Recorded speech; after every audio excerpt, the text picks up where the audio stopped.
एक दिन की बात, क्या भरत जी नंदीग्राम में आंसू इतने निकले कि विरह का समुद्र बन गया और उस विरह के समुद्र में भरत जी डूबने लगे। आप कहोगे महाराज सबको प्रसन्न किया लेकिन खुद उदास हो गए, ये कैसी लीला है भरत की। अगर भरत स्वयं डूबेंगे तो अयोध्या को डूबने से कौन बचाएगा। प्यारे गोस्वामी जी ने लिखा है, राम बिरह सागर राम बिरह सागर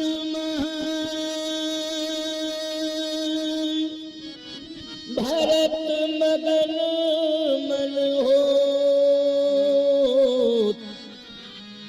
राम बिरह सागर में भरत डूब रहे हैं। अयोध्या वासी कहने लगे ये क्या हो रहा है, ये क्या हो रहा है। अब तो भरत ही डूब रहे हैं, कौन बचावे भरत को। अच्छा भाई चेला डूबे तो गुरु बचावे, क्यों चेला डूबे तो कौन बचाएगा, गुरु बचाएगा। तो गुरुजी से कहा कि आप बचाओ बचाओ बचाओ। वशिष्ठ जी बोले भरत ने हमें ही बचाया है, हम भरत को क्या बचाए। क्यों भाई, मुनिमत तीर ठाड़ अवलासी भरत माँ महिमा जल राशि। भाई मैं डूब रहा था और जानते हो किसमें डूब रहा था, शोक सिंधु बूढ़त सवन तुम अवलंबन दीन। शोक सिंधु में पूरी अयोध्या डूब रही थी, मैं स्वयं डूब रहा था, लेकिन बचाया किसने था, भरत ने बचाया था। इसलिए भरत तो बचाने वाले हैं, जो बचाने वाला डूब रहा है उसे कौन बचाएगा। इसलिए वशिष्ठ जी ने कहा कि मेरी मति काम नहीं कर रही है।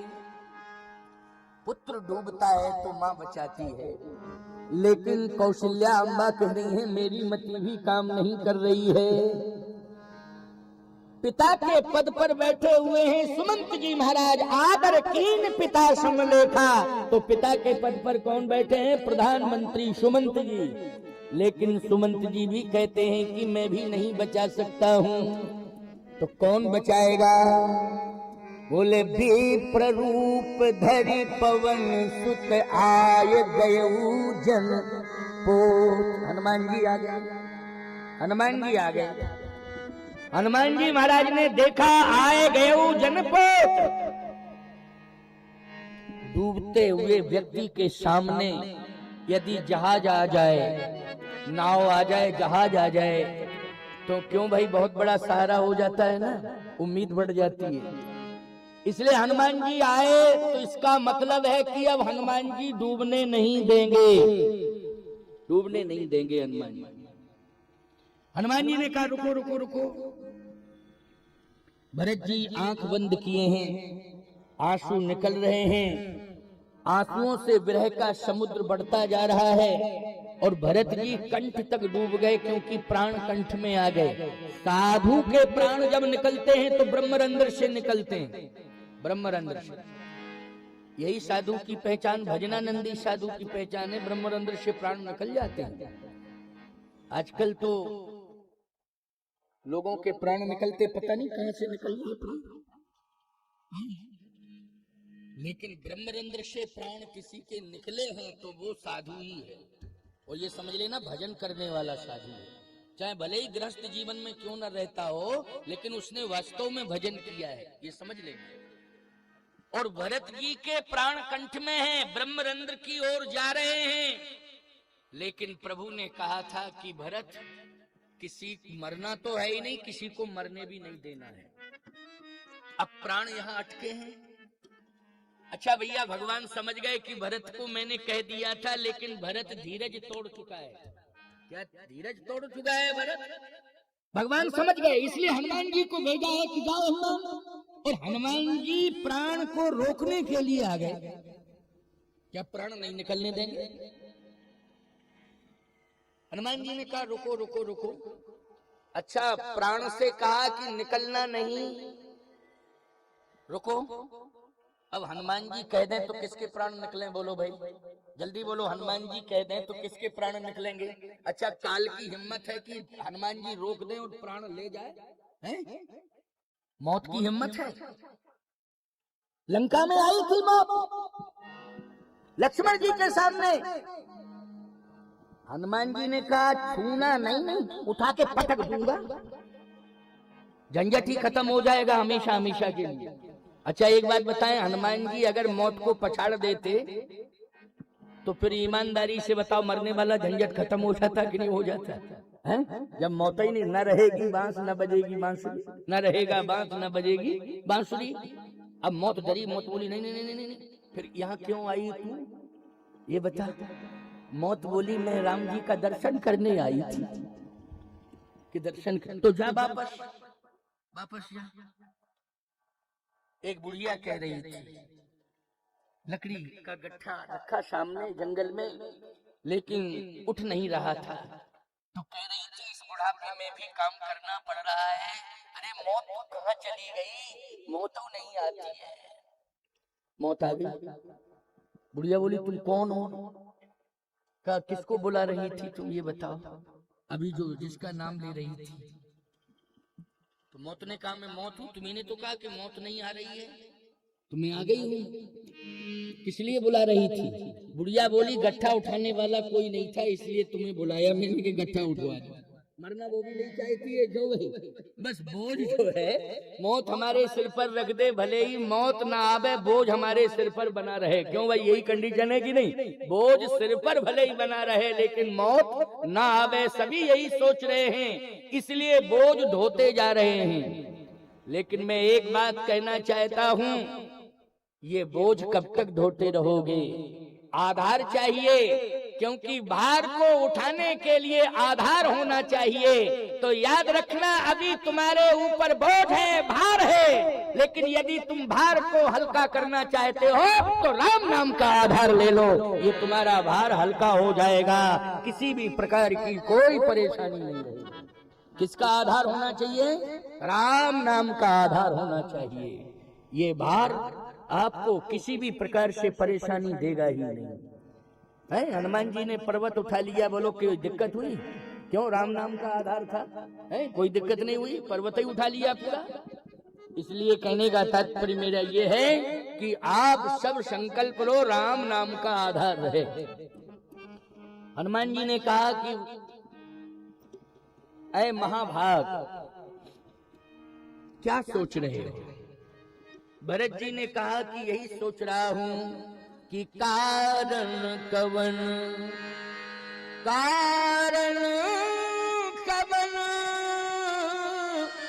नाथ नहीं आयू, जान कुटिल की धोमोही बिसराए। मैं यही सोच रहा हूं कि कौन सा कारण है कि जो मेरे स्वामी मेरे नाथ नहीं आए हैं। मैं कुटली हूं, आदमी हूं, इसलिए मेरा त्याग कर दिया है, अब वो नहीं आएंगे। यही सोच रहा हूं। कपटी कुटिल मोह प्रभु चीना, ओ ताते नाथ संग नहीं लीना। मैं चित्रकूट गया था, मुझे वापस लौटा दिया कि जाओ अयोध्या, साथ में क्यों नहीं रखा? क्योंकि मैं कपटी हूं, कुटली हूं, इसलिए मुझे बहका करके, बहला करके, बातों में बहला करके मुझे वापस कर दिया। कपटी कुटिल मोह प्रभु चीन्हा, ओ ताते नाथ संग नहीं लीना। आहे देव में कत जग जायो, ओ प्रभु के कऊ काम न आयो। हनुमान जी ने कहा नहीं, घबराओ नहीं, अपने को कुटली मत कहो, आप जैसा तो परम पवित्र दुनिया में कोई है ही नहीं, आप अपने को कुटली कह रहे हो। भरत जी ने कहा कि प्रभु राम का दर्शन नहीं मिलेगा तो मैं जीवित नहीं रहूंगा। हनुमान जी ने कहा मिलेगा? भरत जी ने कहा समय निकलने के बाद मिलेगा तो कोई मतलब नहीं, समय के अंदर अवध में अवधि के अंतर्गत मिलना चाहिए। हनुमान जी बोले अवध में अवधि के पहले पहले तो भरत जी ने कहा आ गए क्या? हनुमान जी बोले आ गए। अयोध्या वासी बोले नहीं आए, क्योंकि नहीं आए थे, हनुमान जी आए थे। अयोध्या वासी बोले नहीं आए। भरत जी ने कहा कि झूठ बोल रहे हो। हनुमान जी बोले मैं कभी झूठ नहीं बोलता हूँ और झूठ बोलने वालों से नफरत रखता हूँ। देखो एक बात बता, हनुमान चालीसा पढ़ते हो, दिन भर झूठ बोलते हो, क्या फायदा है बोलो? और फिर कहते हो फायदा कुछ हो नहीं रहा है। फायदा क्या होगा?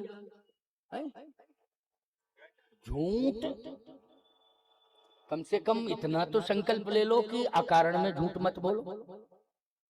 कोई कारण पड़ रहा है अलग विषय है, देखो भाई, क्योंकि हम तुमसे कहें कि सदा सत्य बोलो, बिल्कुल नहीं मानोगे, नहीं मानोगे। यहाँ कहोगे बोलना चाहिए, सही बात कह रहे हो महाराज। लेकिन घर जाके महाराज हैं कह रहे थे, तुम वहां मना कर देते क्या? लेकिन बिना झूठ के धंधा नहीं चलता है। एक बात बताएं, अकारण में झूठ ज्यादा बोल रहे हो और कारण को लेकर के कम बोल रहे हो। क्यों भाई, ये क्वालिटी गिरी कि नहीं गिरी? जल्दी बोलो। है सही बात हो तो ऐसे कर दो, और नहीं हो सही बात तो ऐसे कर दो। पंचायती राज है, स्वतंत्र भारत है, हम क्या बिगाड़ लेंगे? बोलो भाई। लेकिन मानना पड़ेगा तुम्हें कि अकारण में झूठ ज्यादा बोल रहे हो। अकारण झूठ बोलना बंद करो। आप कहोगे महाराज फिर झूठ तो बोलना ही पड़ेगा। अकारण झूठ बोलना जिस दिन बंद कर दोगे, उस दिन धीरे धीरे सदा सत्य बोलना आपके जीवन में आ जाएगा। अनुभव कर, धीरे धीरे सदा सत्य बोलना आ जाएगा। कोई कितना ही प्रयत्न क्यों ना करे, लेकिन झूठ नहीं बुलवा सकता है आपसे। लेकिन पहले अकारण झूठ बोलना बंद कर दो। ये मोबाइल के फोन के जमाने में, मोबाइल फोन के जमाने में ज्यादा झूठ बोलने की आदत पड़ गई लोगों की। बोलो पड़ गई कि नहीं? इसने सबसे ज्यादा झूठ बोलना सिखा दिया। व्यर्थ में झूठ बोल रहे हो।